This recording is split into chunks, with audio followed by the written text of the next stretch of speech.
Welcome. My name is Drew Brown III, and welcome to the Wingmen Show, where we hope to inspire, entertain, and the one thing we want to do is all learn to be better people. With me is my main man, my wingman, Dr. Paul Thompson. What's up, Paul? Good morning, Mr. Drew. How are you doing? Ladies and gentlemen, you've just been introduced to Drew Brown, Dark Gable, the American Dream, the man, the myth, the legend, the pilot's pilot, the role model's role model, and his royal fullness. I'm doing fine. How are you today? I'm doing good. You know what I need to tell them? We floating like butterflies and we stinging like bees. Wow. Fly, jet pilots, fly. I think we're going to start like that. Today's first subject. I don't even know if I should say this joke, but I'm going to, and it's terribly politically incorrect. What's the acronym buffet stand for? I don't know. What does it stand for? Big, ugly, fat folks eating together. That's mean. Whenever I said that when I was speaking, it got one of the biggest laughs of all time. I kind of stopped saying it because there were some people out there that it was not funny. They were obese. And Paul, there's a major problem in our country, obesity. You can quit heroin and still live. You cannot quit food and still live. You don't have to eat fast foods. Everybody wants to blame somebody else. It's the government regulations. Just look on the box and read ingredients. If it has words that you cannot pronounce, I wouldn't put that in your body. Common sense, critical thinking. But we have an obesity problem here. And I don't mind talking about it because I was a fat person myself. I was 6'5", I got up to 6'5", 260. And I was disgusted. And it was very hard to get rid of, but I did it. And I did it because diabetes helped that, okay? And I realized that when you have diabetes, critical thinking, they will cut your foot off. I realized that when you have diabetes, you don't take care of it, you will go blind. You will lose the function of your kidneys, your liver. Okay, I wasn't doing that. And I actually had to go on insulin, and I did not want to take needles. Oh, Mr. Big Shot, don't want to take needles. You know what my endocrinologist told me? No. He said, Drew, the idea of life is to play golf at 100. How you get there, not that important. It just made sense. I always took care of my diabetes. And I even had to stop flying because of my diabetes. But that, be honest with you, is because I ate bad. Right. But and if I didn't eat like I ate, I wouldn't have diabetes. I truly believe that. And now, just to finish the story real quick, I have now controlled it, and we'll talk about that, but I've now controlled my diabetes with diet. You know, I don't eat bad food, so I don't need Tums. You ever see the Tums commercial? Yes. Well, if you didn't eat that garbage, maybe you wouldn't need Tums. Right. Dr. Thompson, my main man, tell me about obesity. Well, first I had a question. You talked about you had to stop flying because of your diabetes, but didn't you come back to flying? Yes, I did. Back? After 12 years. Yeah, how did that? Paul, because I changed my diet. I didn't want to use insulin anymore. There was something wrong with it. Keeping my numbers down because of insulin just didn't seem right. And my son, God bless him, the surgeon, Dr. Drew Brown IV, actually guided me through my diets. And he had me one time eating nothing but raw. I would fly to Germany with food in my bag. I saw you in the hotel in Paris that time. You had greens and leafy vegetables. Yeah, and that's because I go overboard in everything I do. So this time I did learn something. Don't do 100% of anything. So I don't eat any carbs. I don't eat any sugar. My son, once again, taught me that. You know, there's a quick comment. I have great kids, and I've raised them to take care of me. And now whatever they tell me to do, I do. What are you kidding? I don't need to worry about it. So anyway, he changed my diet. So I came back to flying after 12 years of not being in the cockpit. The one bad thing I did, all those guys in the sim that were my instructors and I went through, new guys who said, man, I've been out 6 months. I just lost everything. They were like, you have no excuse anymore. Right. I just taught a guy who's been out 12 years, shut up, get in the sim, and let's start flying. Right. So there's the answer to your question. Well, that's good. Well, that's pretty impressive because you had to pass those FAA physicals, which are not the easiest, and your blood work, that stuff's got to be right. Otherwise, you don't work. You don't get a certificate. You don't get a medical certificate. Can I say this? It's not right perfect. And no joke, perfect to the letter. I had to go see a psychologist, a psychiatrist to get back. I had to talk to somebody. I started telling him about my dad. You know what he did? He turned around and started Googling him because he thought I was crazy. I told him I was a black Jew. I told him I was a Navy jet pilot. My father trained Muhammad Ali. He said, just hold on one second. And he turned around and started getting on his computer because either I'm crazy or this is an amazing story. Well, in that case, you thought you were crazy. You thought you were both right. You were both right. You were both right. No, obesity. But yeah, obesity. Obesity. It's a sad thing. You see a lot of it, a lot more now. I think in the last 20, 30 years. And the saddest part, I see it with young children who, don't get out, don't move. And there's a whole culture now. Everybody plays games and stuff, but folks don't move that well. So you got the society kind of breaking into two camps. You got like super athletes in all the sports, like the Roman gladiators. They're at the peak. They've got special diet. They got special trainer. They know how to get strong. Look at all the basketball players, how big and muscular they are now. They weren't like that 30, 40 years ago. Look at Hank Aaron. He's not gigantic like Mark McGuire or Barry Bonds. Barry Bonds. They weren't taking steroids, just having greens and leafy vegetables and stuff like that. They take care of themselves because that's what makes them money. They realize the only thing they really have is their body, that temple.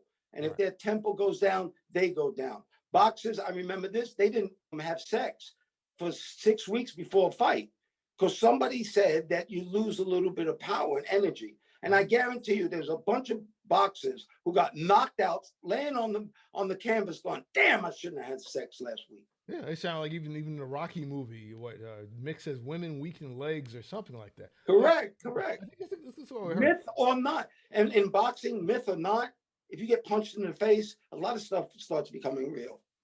Yeah. It hurts. But so you got the two gaps of people. You got the people who are like elite athletes who exercise all the time, and folks who just watch them. The rest of us just watch them. And the problem is that, people are dying. Look at the life expectancy of mid-America people. It's gone down. Everybody's sitting around and got diseases of despair. You got obesity, you got drugs, you got this, you got that, and the other. So you got, a small group of people who are hyped up, and the majority are really falling apart. And you can see that if you ever leave the country. You look at the physiques of different people in different places outside the U.S., and it's startling. I haven't been to Canada in a while, but you just go to the Bahamas, let alone overseas, and you see such a difference of people because they walk all the time. They do stuff. But there's another thing, too, that a lot of people are very, very depressed. And this is pre-COVID. COVID, puts it off the chain. But people are just sitting around. They're very, very, very depressed. And with what's happened to them in their lives and even in past lives and with their parents, it all comes together. And it's called comfort food. Yeah, comfort. Because, the life is tough, but, you can go through a gallon of Rocky Road to feel good. The ice cream doesn't judge you, tastes good. I have to fight that myself. It talks to you, actually. Just a little bit more, ain't gonna hurt. You had half the box. Why don't you eat the rest? Yeah. I've had them talk to me. It's easy to fall into, and money too to eat healthy. Well, the reality is that you got to have some money to eat healthy. It's more expensive. Why are raw almonds as expensive or more expensive? Because healthy people will pay for it. That's right. It's what the market will bear, and they'll bear more money, and you'll pay for it. So if you go to the neighborhood I grew up in, and there's a number. Everything was grocery stores. Now all that stuff is gone. All those places are gone, and what you have in the average neighborhood is these little junk food bodegas or whatever, and ho-hos and this kind of cream and that kind of cream. And I grew up eating all that stuff. I ate tons. So did I. I mean, in Spanish Harlem, they had those Puerto Rican paellas and deep fried. Oh, they were the bomb. Grease, bad. Oh yeah, the best grease and onions. But the thing is, you can do that to a point. And then after you get to that point, you may fall off a cliff. And that cliff may be at the age of 9, maybe 19, maybe 49. Correct. Fall off that cliff, you slipped, you're in shark infested waters and you're in trouble. And now with all the additives they have, with pretty labels, you can really fall into that a lot earlier. So you got these kids now who are, they're 8, 9 years old and they weigh 200 pounds. The name of our show is Wingmen. You should have somebody who looks after you. So I want to know something. They have a terrible show that I wouldn't want to watch called 700 Pounds or something on television of people who are over 700 pounds. Obviously, they had no wingmen because at 320, somebody should have stopped you. Yeah. So a kid being 200 pounds, remember, he's a kid. He doesn't buy anything. Where is the parent that says, no more, no more ice cream, no more apple pie? They start shoving it to them because it controls them sometimes. And then the sugar starts up and then they get crazy and they get more food. But I'm saying you need a wingman. My son was my wingman in my diet. And that's why I'm healthy today, because of my wingman. And one more thing, why I'm really healthy. I have a new granddaughter and I'm so motivated to stay alive. And it's an incredible feeling. I'm 66, Paul. I got 34 more summers to go. There you go. Okay, 34. And I'm going to make sure all of them are happy. Back to obesity. It's hard to eat right, but it is definitely doable. And if you do it, the results are incredible. All the medicine that you've been taking. Remember, doctors don't really tell you how to eat well because they weren't taught that. They were taught that glucophage and insulin brings down diabetes. Okay, so they could tell you to go eat right. And what happens when you don't? And you come back in a diabetic coma. And then they go to the board and they said, well, did you give them medicine? No, but I told them to eat right. Okay, that's not how they work.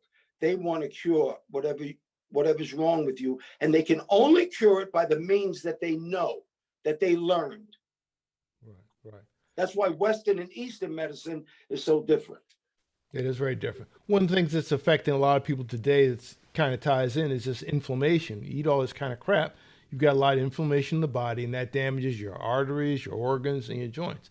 And there's some stuff that everybody can do to help a little bit. And you got to incorporate several things in your diet. Onions, garlic, parsley, turmeric. And I'll go again. Onions, garlic, parsley, turmeric. You can get onions anywhere. You can get garlic anywhere. You can get parsley anywhere. You can get turmeric usually at any kind of Asian market. If you can find beer, you can find turmeric. Yeah, you can find the powder. I like the natural stuff. No, you didn't hear what I said. I said if you can find beer on a Sunday, you can find turmeric. Yes. Get the powder. Incorporate it in your diet. There are antioxidants. They got vitamins. They got minerals. A lot of them fight cancer. We had a family member yesterday that's diagnosed with cancer just yesterday afternoon. Don't know what her eating habits are. They've got minerals, onions, garlic, parsley, turmeric. They cost nothing. It's the cheapest stuff in the world. The turmeric is not going to work with 3/4 pounders and cheese. It doesn't go together. Yeah. You can't get 3/4 pounds and cheese and a Diet Coke. It doesn't work together. Okay. This is the truth. I've been eating healthy for a while now. My wife is starting to eat healthy. We really are. We're looking for longevity, and I feel better. Everything's good. But I would go to one of these buffets. I love buffets now because I can pick and choose my vegetables. I can pick and choose my salad. I can pick and choose not to eat the bad food. So some buffets are really healthy.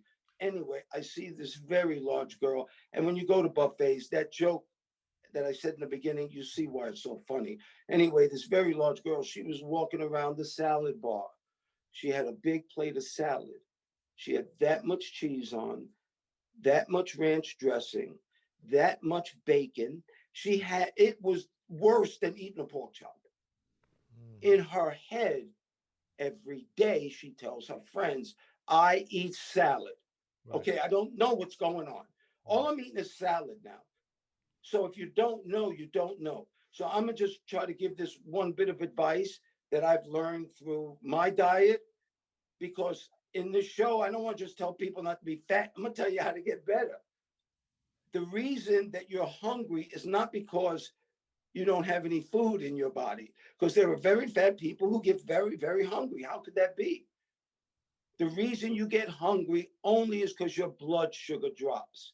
And when your blood sugar drops, naturally, your body wants energy. And if it drops too low, a carrot doesn't look good to your body. Your body's about survival. So that's why that candy bar does it. In your brain, carrot, no, baby Ruth, yes. Because it raises your blood sugar. Okay? This is really serious. Because if you can control that going up and down and up and down, you won't have that problem. You shouldn't get that hungry.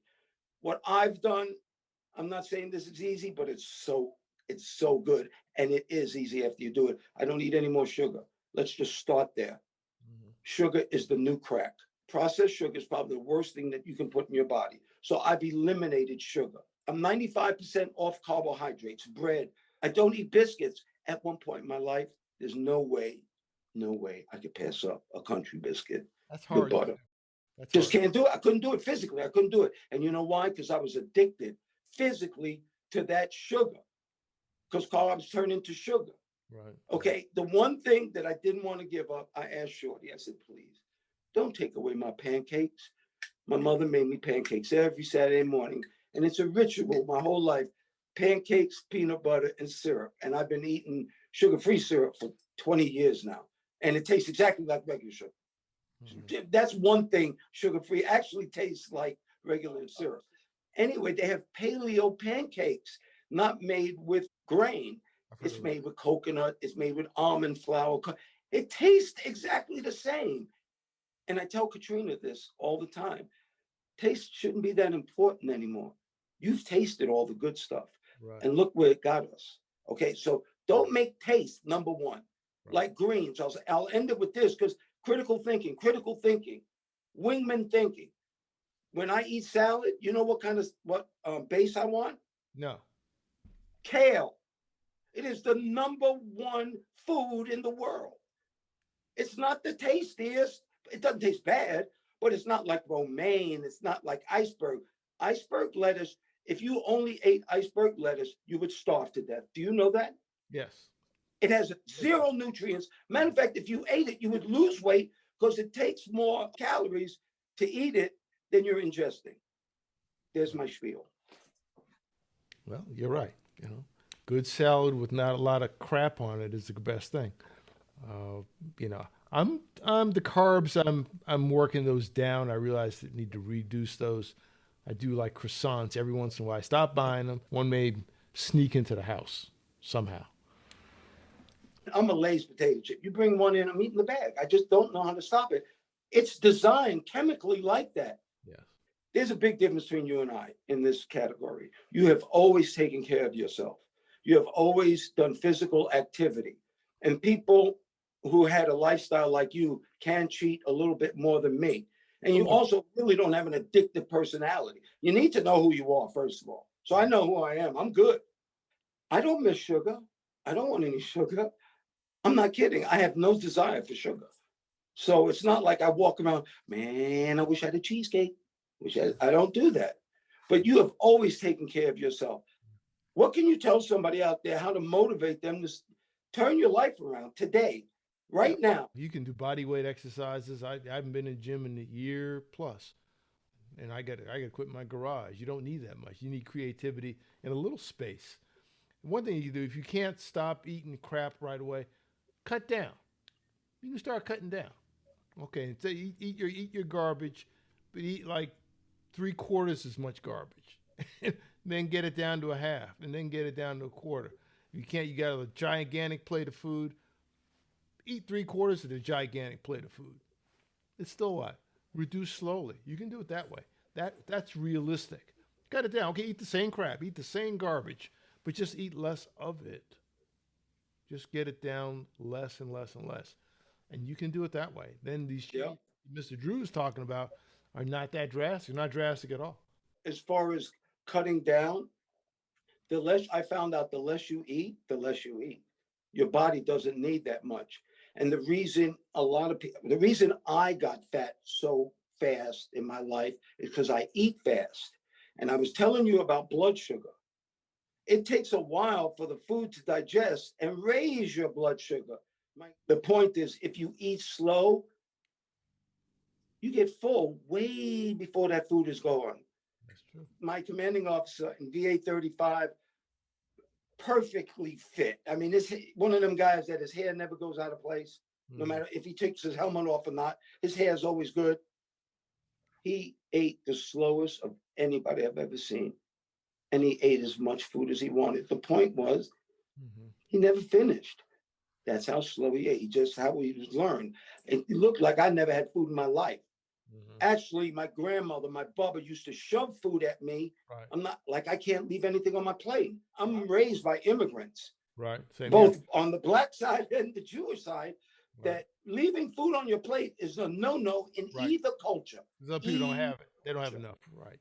So my grandmother, I used to have to eat food for China, for Africa, for Israel. There was a lot of countries that kids didn't have food that I had to eat for. Right. Right. That was a bad habit. Yeah. I feel very bad throwing away food, good food. Right. Yeah, same here. And the thing is, when you get fed like that, the problem is you're not digesting it. And that's going to lead to obesity too. Your body's not going to be able to process it, so it's going to get stored. So you see someone with the big fat gut, that's undigested food that's putrefying in your gut. And that's where most of the diseases are, between the navel and the bottom of the body. That's where most of it is. You ever heard of probiotics? Because I'm starting to do that. Little Drew turned me on to probiotics. I drink kefir every morning.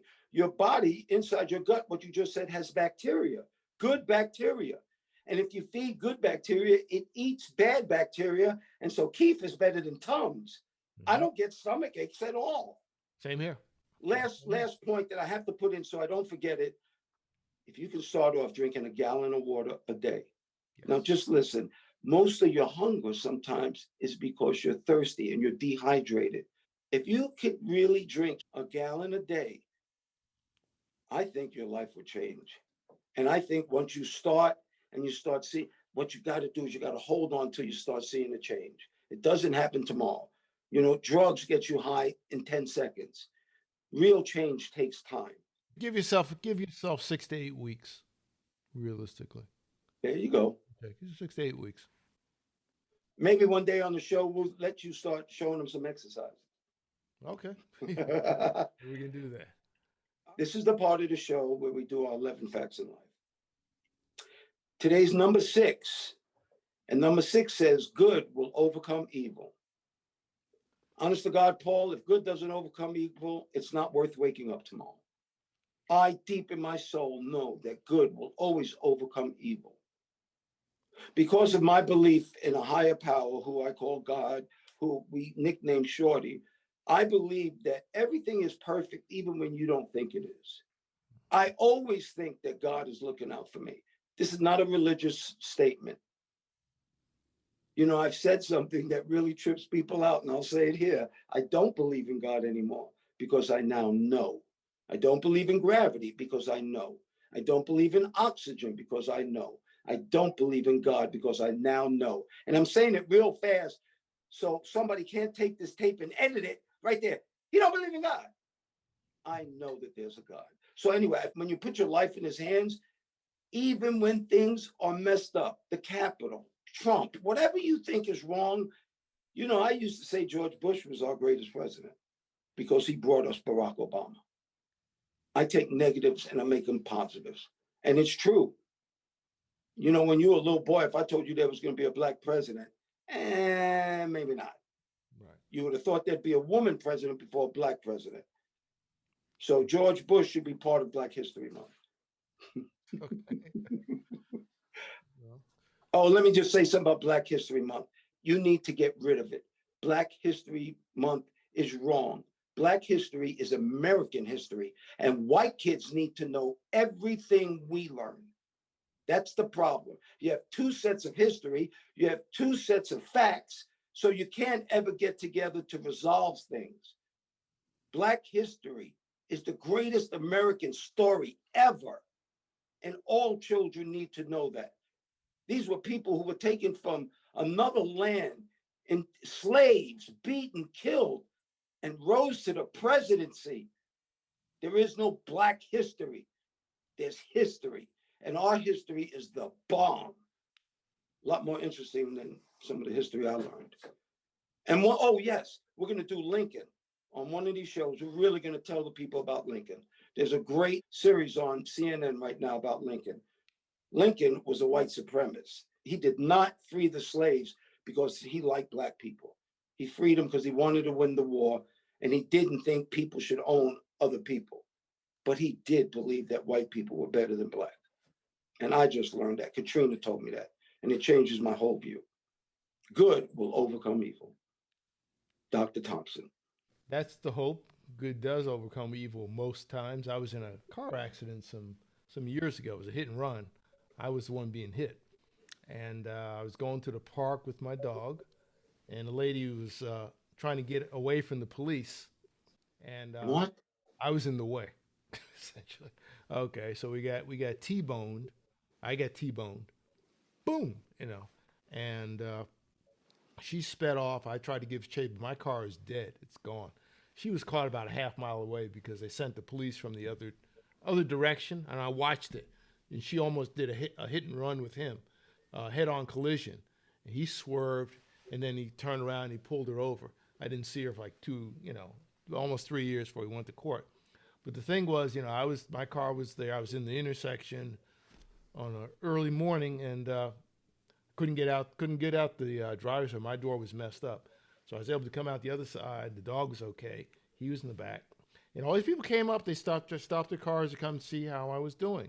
There's like about 6 or 7 cars. Yeah, we saw what happened, blah, blah, blah. And I was okay. I was ready to go running. And everybody remarked, oh, there's a dog in the back, They'd see the dog. He's just spot was sitting there. Oh, there's a dog in the back. Okay, you're fine. You okay? You okay? I'm fine. There's a dog in the back. It's like 6 feet. Then the police were, you okay? I'm fine. Okay. Oh, there's a dog in the back. Oh, he's a nice looking dog. You could tell who's important. Yeah, right. Everybody's like that. It was true. But the thing was that everybody, they came to assist me, and they were very, very nice. I didn't know them from anything, and it was very, very nice. And called my wife, and she picked me up, and the car was towed away, and we were fine. There were no injuries to either me or the lady did the hit and run, but I've heard of people who were killed in those situations. So it was some guy was looking out for us, and Lexus built a pretty good car. It was an old LS 400, but when I couldn't get out the driver's side, it made you think a little bit differently. Oh, you kind of trapped here. Well, the other side was fine. If you were upside down or something like that, you would have a more complicated situation. But the point being that there are people out there that you don't know. Some are bad and some are very good. And that good will come in times when you don't expect it. And that's right. My little good, no evil there. Well, the evil lady hit me, but the good was the people who came to assistance. That's an incredible story, Paul. And it's very timely. Tiger Woods was just in a really bad accident. I mean, really bad. People were saying, will he play golf? They were asking, will he live? Will he ever walk again? Right. And there was nobody else involved in the accident. There was no drugs so far, alcohol, any of that. Things can happen and can happen to anybody. Right. Yeah, if you're a billionaire or not. That's correct. You said that before. So good will overcome evil. Yeah. You down with that, Paul? Yeah, I am. And I sign up, take care of your health. Even Steve Jobs was a multi-billionaire, but he had problems with his liver. Okay, this is the last part of the show. It's the Wingmen part, where we tell stories about wingmen in our lives and other people's lives. I think I'll do this one. It's a real quick one. I was going to do my gunnery sergeant, but I'll save that for another time because this show is kind of long right now.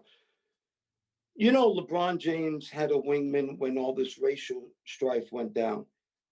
He went to President Barack Obama, and you're talking about a wingman. Oprah Winfrey had a wingman when she was rising to be a star, and that was Maya Angelou. Most people, that's why they say women are the better half. A good wife is your wingman. I have a great wingman, somebody looking out for you.